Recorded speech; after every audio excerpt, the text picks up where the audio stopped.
today's episode, we'll be learning about math with Jordan and Brittany today. They have brought me 10 questions, and I am going to show them how to simply solve them. And now this is our first problem, and how we solve this is we're going to simplify it, and what we're doing is we're taking the a out, and how we do that is we're going to take the 5 and divide it by the other 5, and that is going to give you a to the 5 over 5 power, which equals a, because 5 over 5 is 1. A to the first power equals a. Now we're going to come down here, and we have this. We have a to the 1/5 power to the 5th power. We get this by multiplying the exponents. A to the 1/5 power times 5 is going to be, well, it just cancels out. It's going to be a. Because, yeah. Oh, I get it now. For our second problem, we're going to be solving this equation. I happen to get this for my answer, and I'm going to show you how. There is no square root of 98, so what you're going to do is divide that by 2, and you get 49. Well, since you divided that by 2, you're going to multiply that by 2 back into that square root. So we come down here, and I've got 49 times 2, and then I have 2j, or 2 to the 9th power, or j to the 9th power, and c to the 8th power. Once you get that, what you're going to do is pull out the square roots. We pull out the square roots by, well, you pull out what is even, what you can pull out evenly. Well, we can pull out 7 out of the 49, because 7 times 7 is 49. So pull out the 7. We have the 2 stays there, because you can't really pull anything out of that. And you have the j squared, or j to the 9th power. Well, you can take 8 out of that, and this is a square root. Don't forget that. So there's automatically a 2 over here. So we have the 9. We can pull out 8 of the 9, and once you pull out that 8, you're going to divide that by the 2 that is over here. And that's going to give you 4. So you can just go ahead and pull that out, and you've got 7j to the 4. Then you're going to take the c, we're at c now. Now we're going to pull out whatever we can from there. Well, you can pull out all of the 8. So pull out the 8, divide it by the 2. And you get c to the 4th, and you are left with 2j in your side of your square root, and that is how you get your answer. Can you repeat that just one more time, please? You get the 7. No, I'm just joking with you. I get it now. Okay, this is our third problem. In this problem, we're going to be solving for the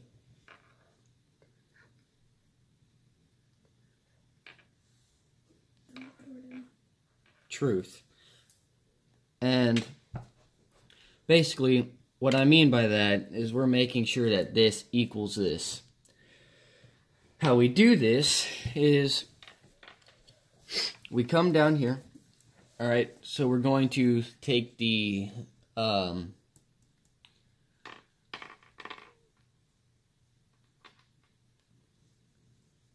we're going to cube these 3 numbers there.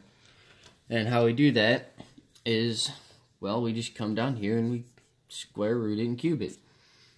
Well, the 216, well, 6 times 6 times 6 equals 216, because 6 times 6 is 36. 36 times 6 is 216. So we know that that is correct, so we bring the 6 comes down, and it just comes down here to the bottom. Now we'll move on to the next number, which is going to be a to the 3rd power in the square root. And, well, the a comes out evenly because when you divide that 3 by the other 3, and that is going to give you 1. which is a to the first power, which is even to a, so it comes straight out. It's going to be a. Then we're going to come over here and make sure that our third number is correct. And how we do that is the same thing that we did on our second one. Just going to do the same thing here. It's just a different number. So we're going to divide the 9 by the 3.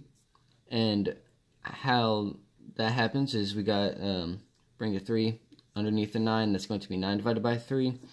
9 divided by 3 is 3. So that's going to equal b to the third power. Just bring that down, and that is how we get our answer.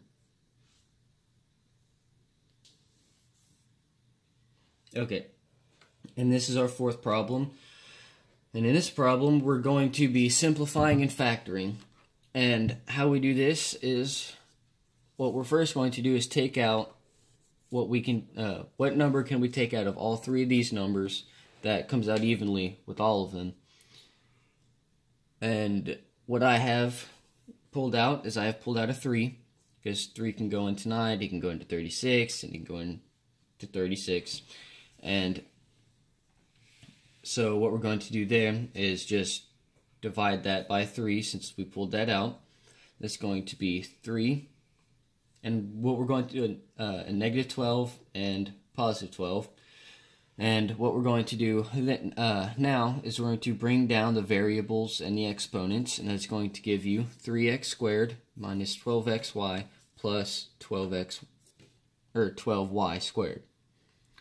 And now that we've done that, we're going to do our t-chart, which is going to be using this. We're going to multiply the 3 by the 12, and that is going to give us our 36, which is also our original thing, but that really doesn't matter. It's going to be this times this, so it's going to give you this.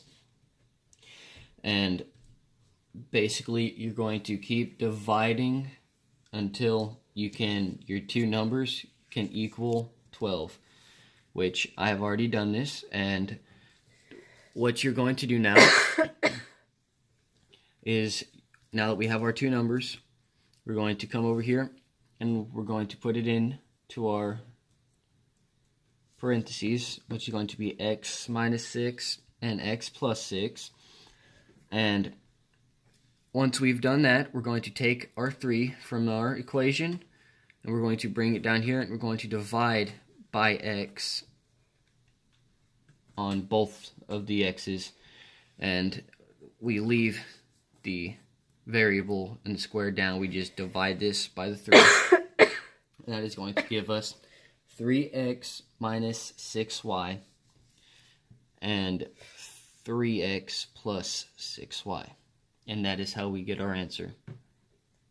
Okay, that's good.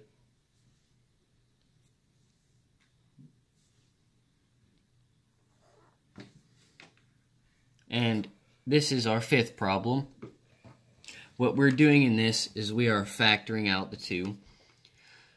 How we do this is, our original equation is 2x squared plus 2x minus 4. And, well, what we're doing, like I said, is we're factoring out the 2, which is we take out the 2, because we can take out a 2 from that. We can take out 2 from there. We can take out a negative 2 from there. So what we're going to get is bring out that 2 that we can take out, and then divide everything by that 2. 2 divided by 2 is 1, so that's just going to give you 1x, or x. Negative 4 divided by 2 is going to be negative 2. So now that we have that, we've got 2x squared plus x plus 2. What we are going to do is, basically what we're doing is, well, it's really too easy to explain of what this last one is. Basically, you're just factoring it all the way, and that's going to give you 2x plus 2 and x minus 1.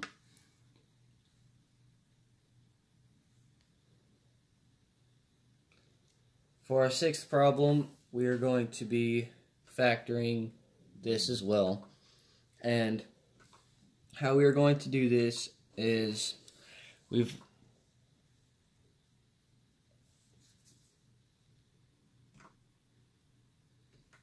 going to be multiplying the A term by the C term, which is going to give you 24.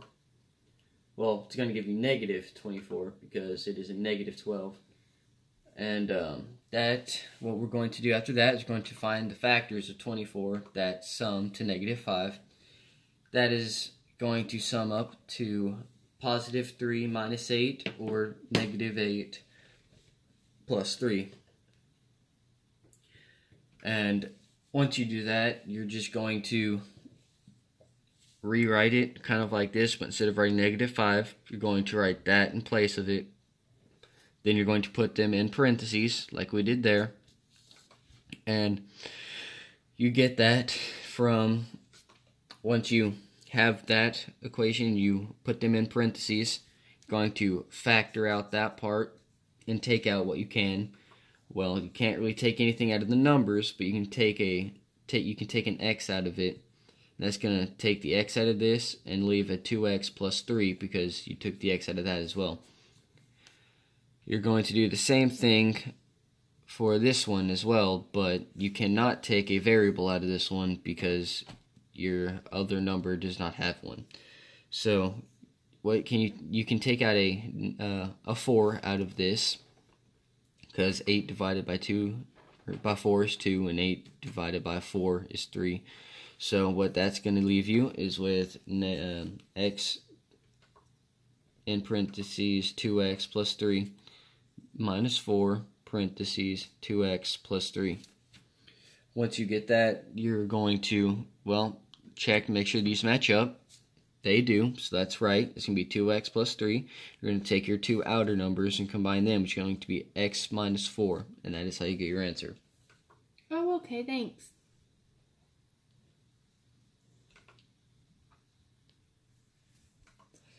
This is our problem number 7.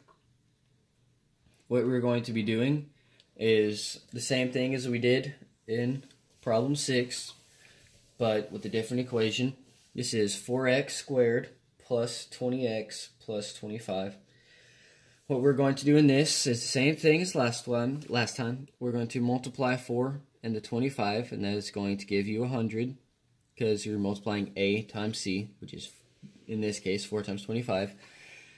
And that gives you 100. So you're going to take your 100 and you're going to do a t-chart that sums to 20. Well, come down here, just keep going all the way down, and you will eventually get to 10 and 10, which is going to add up to 20, which is the sum right there. So once you get that, you're going to rewrite your equation and put them in parentheses, which is going to be 4x squared plus 10x, that's in parentheses, plus, in parentheses, 10x plus 25. Now you're going to factor out the 2 of this part. That is going to give you, well, wait. You're going to factor out the 2x of this. That is going to give you 2x, in parentheses, 2x plus 5, because you took the x out of there and 1x out of there. You're going to do the same thing on the other side over here now. You're going to be able to take out a 5. You cannot take out a 5x because this number does not have an x. Therefore, it is going to be 5 in parentheses 2x plus 5. Once you get that, make sure that your 2 are the correct answer, or correct problems, which is, it is 2x plus 5 and 2x plus 5.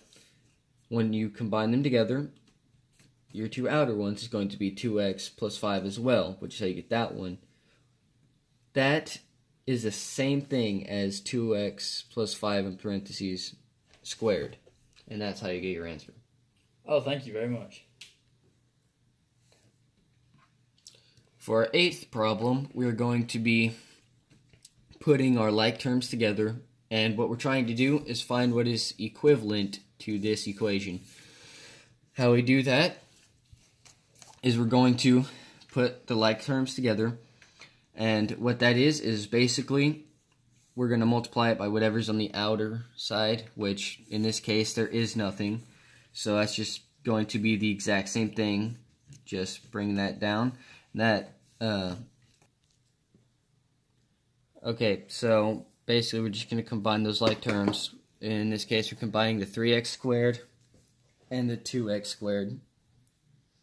And that's going to give you 5x squared. Then we're combining the negative 6 and the positive 5, and that is going to give you a negative 1, which is going to give you 5x squared minus 1. And that's how you get your answer.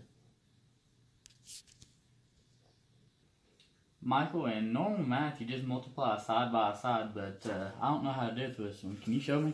Yes. Okay, Jordan. So, in this problem, we're going to be finding the area, which in this case is multiplying. How we do this is we're going to be multiplying the 2x by the 3x plus 2. So how we do this is you could either do it like that, or you could bring that down and make a equation like this, which is what I did. Where you're going to multiply your 2x by your 3x, and that is going to give you a 6x squared, because once you multiply, you have to add the exponents. So you're going to get a 6x squared. Then you multiply your 2x times your 2, which is going to give you a 4x, which makes your answer 6x squared plus 4x. Oh, thank you. It helps a lot.